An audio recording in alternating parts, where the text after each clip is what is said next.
ओम नमः शिवाय। जय माता दी। दोस्तों, आप सभी का आपके अपने चैनल अनु एस्ट्रो 777 में बहुत बहुत स्वागत है।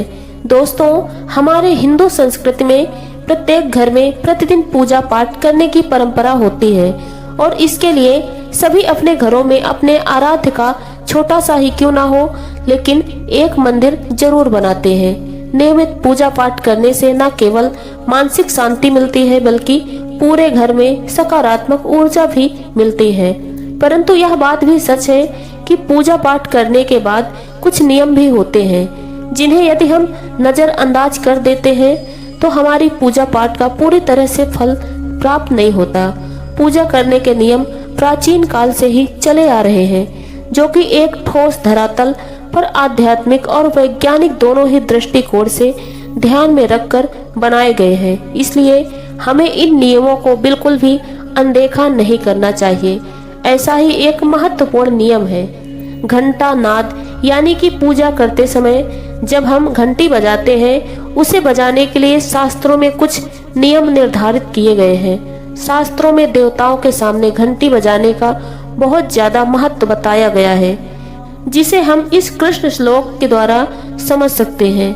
आगम अथर्म तू देवा नाम गमन अर्थम तू राक्षस साम घन तारावम करोम देवता आह्वान लान चढ़। इसका अर्थ है कि घंटी बजाने से देवताओं का आगमन और राक्षसों का गुमान होता है, और जो घंटियां राक्षसों से हमारी रक्षा करती है उसे हमारा नमन है। तो चलिए दोस्तों, जान लेते हैं कि पूजा करते समय हम घंटी बजाते हैं तो इसके पीछे क्या कारण है, घंटी को बजाने के क्या नियम हैं, पूजा के वक्त घंटी बजाते समय होने वाली गलतियां कौन सी हैं जो हमें भूल से भी नहीं करनी चाहिए। दोस्तों, क्या आपने कभी अपने घर के मंदिर में रखी हुई घंटी को ध्यान से देखा है? अगर आप ध्यान से देखेंगे तो आपको घंटी के ऊपरी हिस्से पर, यानी जहां से हम इसे पकड़ते हैं, उस पर गरुड़ बना हुआ दिखाई देता है। घर पर जो हम घंटी इस्तेमाल करते हैं उसे गरुड़ घंटी कहा जाता है। पूजा करते समय गरुड़ घंटी का उपयोग भगवान को आमंत्रित करने अर्थात भगवान का आवाहन करने के लिए किया जाता है, जिससे एक सुंदर ध्वनि से भगवान का आवाहन करने का आभास होता है। जब हम विधि विधान से पूजा करते हैं तो उसमें घंटी का उपयोग जरूर होता है। पूजा संपन्न होने पर आरती करते समय विशेष रूप से घंटा होना चाहिए, नहीं है तो हमारी पूजा अधूरी मानी जाती है। परंतु हम में से अधिकांश लोग इसे मात्र एक सामान्य प्रक्रिया मानते हैं और पूजा करते हैं, और पूजा करते समय घंटी बजाना ही भूल जाते हैं। तो आइए जानते हैं उन नियमों के बारे में। मतलब आज की वीडियो पूरी तरह से आपके प्रश्नों पर आधारित है, जिनका उत्तर मैं आपको शास्त्रों के अनुसार देने का पूरा प्रयास करूंगी। वीडियो को पूरा देखें और अगर आपको आज की वीडियो अच्छी लगे तो इसको लाइक जरूर कीजिएगा। जय माँ लक्ष्मी। आपके इस वीडियो को जो भी लाइक करे, चैनल को सब्सक्राइब करे, उसके जीवन में कभी भी धन की कमी ना होने देना। दोस्तों, हमारे प्राचीन शास्त्र की मान्यता है कि सृष्टि के निर्माण के समय सबसे पहले जो बड़ी सी ध्वनि निकली थी वह घंटी की आवाज के समान सुनाई दी थी। घंटी की ध्वनि में ओमकार नाद का भी आभास होता है, इसलिए घंटी को ईश्वर की आवाज मानते हैं, पूजा के स्थान में मिला है। इसलिए घंटे का कभी भी अपमान न करें, और जिस तरह से देवी देवताओं की पूजा की जाती है वैसे ही घंटे की पूजा करनी चाहिए। दूसरी बात, घंटी को प्रणाम करके उसे बजाना चाहिए। बिना प्रणाम किए घंटी बजाना अच्छा नहीं माना जाता। दोस्तों, आपने अक्सर यह महसूस किया होगा कि पूजा करते समय जैसे ही घंटी बजाई जाती है तो पूरे घर के साथ साथ संपूर्ण वातावरण भी शुद्ध और पवित्र हो जाता है और चारों ओर सकारात्मक फैल जाती है। लेकिन यदि हम नियमों को नजरअंदाज करते हैं तो हमें इसका संपूर्ण फल नहीं मिल पाता।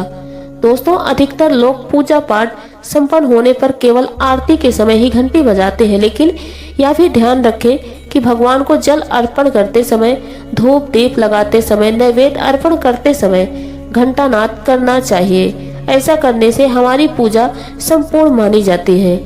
दोस्तों, घंटी बजाते समय भगवान का नाम अथवा आरती जरूर करनी चाहिए। 1 या 2 मिनट ही क्यों ना हो, परंतु प्रतिदिन सुबह शाम घर में घंटी जरूर बजानी चाहिए। यदि आपको अपने घर में या अपने आप में नकारात्मकता महसूस हो तो आप थोड़ी देर के लिए भगवान के सामने घंटी जरूर बजाएं। सारी नकारात्मकता नष्ट हो जाएगी। दोस्तों, पूजा घर में शनि महाराज एकांत, विरह, उदासीनता और वैराग्य के देवता माने जाते हैं, जबकि गृहस्थी को चलाने के लिए राग, प्रेम एवं भौतिक चीजों की जरूरत होती है। इसलिए शनि महाराज की मूर्ति को घर में नहीं लाना चाहिए। दोस्तों, सबसे पहले बात दीपक और धूप दान की। भारत की परंपरा मिट्टी से जुड़ी हुई है, इसीलिए मंदिर में पारंपरिक मिट्टी का दीपक होना बहुत ही जरूरी है। अगर आप मिट्टी का दीपक नहीं रख सकते तो धातु के दीपक का उपयोग जरूर करें। अगर भगवान में आपकी आस्था ज्यादा हो तो आप एक उपला रख लें और गुड़ घी का धूप भी दे सकते हैं। ऐसा करने से घर में सुख शांति बनी रहती है। दूसरी चीज, घर के मंदिर में स्वास्तिक जरूर होना चाहिए। या तो आप इसे रोली से बना लें, क्योंकि स्वास्तिक आपके घर की शक्ति, सौभाग्य, समृद्धि और शुभता का प्रतीक होता है। यही मुख्य कारण है कि कोई भी शुभ कार्य करने से पहले स्वास्तिक का चिन्ह जरूर बनाया जाता है। तीसरी चीज है कलश। भगवान श्री कृष्ण कहते हैं कलश सुख और समृद्धि का प्रतीक है। अपने मंदिर में रोली कुमकुम से स्वास्तिक बनाकर उस पर मंगल कलश जरूर रखें। ऐसा करने से घर में सदैव सुख समृद्धि बनी रहती है और ऐश्वर्य की प्राप्ति होती है। चौथी चीज, बहुत ही कम लोग जानते हैं कि शंख की उत्पत्ति समुद्र से निकले 14 रत्नों के साथ हुई थी। इसी कारण से शंख महालक्ष्मी को बहुत ज्यादा प्रिय है। शंख की ध्वनि से सकारात्मक ऊर्जा का भी संचार होता है, इसलिए मंदिर में शंख जरूर रखें। शंख के घर में उपस्थित होने से महालक्ष्मी भी प्रसन्न होती हैं और उस घर में कभी भी धन की कमी महसूस नहीं होती। पांचवी चीज, मंदिर में आपने घंटी अवश्य देखी होगी, क्योंकि घंटी को शुभ माना जाता है। इसीलिए जब जब घर के मंदिर में घंटी की आवाज होती है तो वातावरण का शुद्ध और पवित्र होना बनता है। जिस घर में पूजा के दौरान घंटी बजाई जाती है उस घर के आसपास की सभी नकारात्मक शक्तियां दूर हो जाती हैं और साथ ही साथ सुख समृद्धि के द्वार खुलने लगते हैं। तो यह है वे वस्तुएं जिन्हें मंदिर में रखना बहुत ही जरूरी होता है। आइए अब जान लेते हैं कि घर के मंदिर में कौन सी चीजें नहीं रखनी चाहिए। सबसे पहली चीज, गणेश जी की मूर्ति। घर में कभी भी गणेश जी की मूर्ति 3 अथवा 5 ऐसी विषम संख्या में न रखें। अपने मंदिर में गणेश जी की केवल 2 मूर्तियां रखें। इसे बहुत ही शुभ माना जाता है। अगर आप अपने मंगल की कामना करते हैं तो गणेश जी की मूर्ति मुख्य द्वार पर अंदर की तरफ मुख करके लगा ले। कई लोग यह गलती करते हैं कि मुख्य द्वार पर गणेश जी की मूर्ति बाहर की ओर मुख करके लगा देते हैं, जिससे उन्हें काफी नुकसान का सामना करना पड़ता है।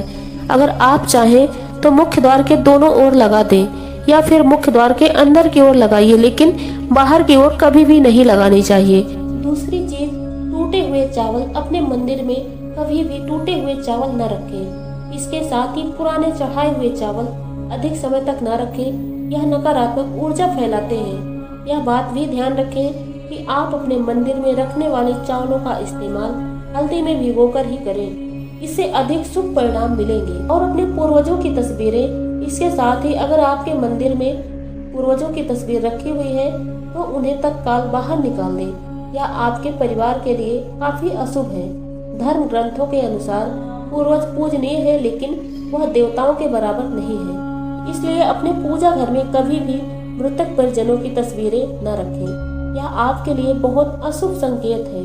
इसके परिणाम भी बहुत घातक हो सकते हैं और मंदिर का वातावरण भी नकारात्मक हो जाता है। इसके अलावा अगर आप किसी भी साधु संत को मानते हैं तो उनकी तस्वीर भी घर की किसी दीवार पर लगाएं। उसे पूजा घर में भूल से भी न रखें। यह घर के वातावरण को नकारात्मक बनाता है। इसके साथ ही महाकाली, काल भैरव की मूर्तियां भी पूजा घर में नहीं रखनी चाहिए। और हाँ दोस्तों, ध्यान रहे कि माँ लक्ष्मी के खड़े स्वरूप की पूजा मत कीजिए, क्योंकि माँ लक्ष्मी हमेशा बैठी हुई मुद्रा में होती है। इसीलिए उनके बैठे हुए स्वरूप को ही पूजना सही होता है। चलिए दोस्तों, अब हम आपको बताते हैं उन अति महत्वपूर्ण चीजों के बारे में जो आपके पूजा घर में होना बहुत ही जरूरी होता है। धर्म ग्रंथों में इन चीजों को अत्यधिक पवित्र और खुशहाली के साथ साथ समृद्धि का प्रतीक माना गया है। यह चीजें आपको खुशियों की चौखट पर खड़ा करती हैं, इसलिए यह आपके मंदिर में होनी बहुत जरूरी होती है। गंगा जल। गंगा जल की पवित्रता के बारे में तो आप जानते ही होंगे। माँ गंगा जो हर किसी के पापों को धुल देती है, लोगों को शांति देती है। अगर आप भी अपने जीवन में सुख और शांति कायम रखना चाहते हैं तो घर के मंदिर में गंगा जल होना चाहिए। इसके लिए आप एक तांबे के पात्र में गंगा जल को भरकर रख सकते हैं। यह आपके परिवार में सुख शांति का वातावरण और सुख शांति का प्रतीक बनाए रखती है। यह आपके परिवार में सुख शांति का प्रतीक है जो घर की पवित्रता को भी बनाए रखता है। इसलिए कभी भी प्लास्टिक की बोतल या अपवित्र बर्तन जैसे स्टील या लोहे के बर्तनों में गंगा जल नहीं रखना चाहिए। यह अशुभ है। और अगर आप महालक्ष्मी को प्रसन्न करना चाहते हैं तो पूजा करते समय माँ लक्ष्मी को कमल का फूल चढ़ाएं। माँ लक्ष्मी कमल के फूल पर विराजमान रहती है।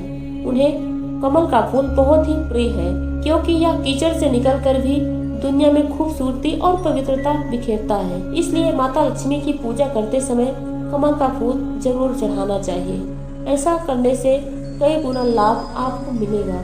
दोस्तों, इस दिवाली ध्यान रहे कि आप दीपक से दीपक न जलाइए।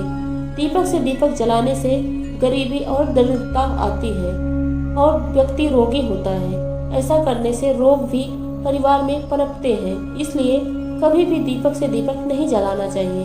साथ ही मंदिर में एक घी का और एक तेल का दीपक जरूर जलाएं। यह आपको सुख समृद्धि देगा। घी का दीपक दाईं तरफ और तेल का दीपक बाईं तरफ जलाने से समृद्धि बरकरार रहती है। इसके अलावा घंटा, धूप, दान, गंगा जल जैसी चीजों को बाईं तरफ रखना बहुत ही शुभ होता है। उम्मीद है दोस्तों आप यह समझ गए होंगे कि मंदिर में क्या रखना चाहिए और क्या नहीं रखना चाहिए।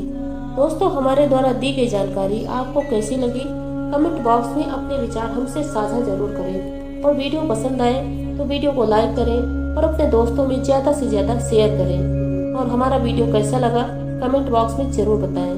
कमेंट बॉक्स में एक बार सच्चे दिल से जय माँ लक्ष्मी जरूर लिखें। और हमारे YouTube चैनल में आप पहली बार हैं तो हमारा YouTube चैनल अनु एस्ट्रो 777 सब्सक्राइब करना न भूलिएगा। साथ ही बेल आइकन प्रेस कर देना। धन्यवाद।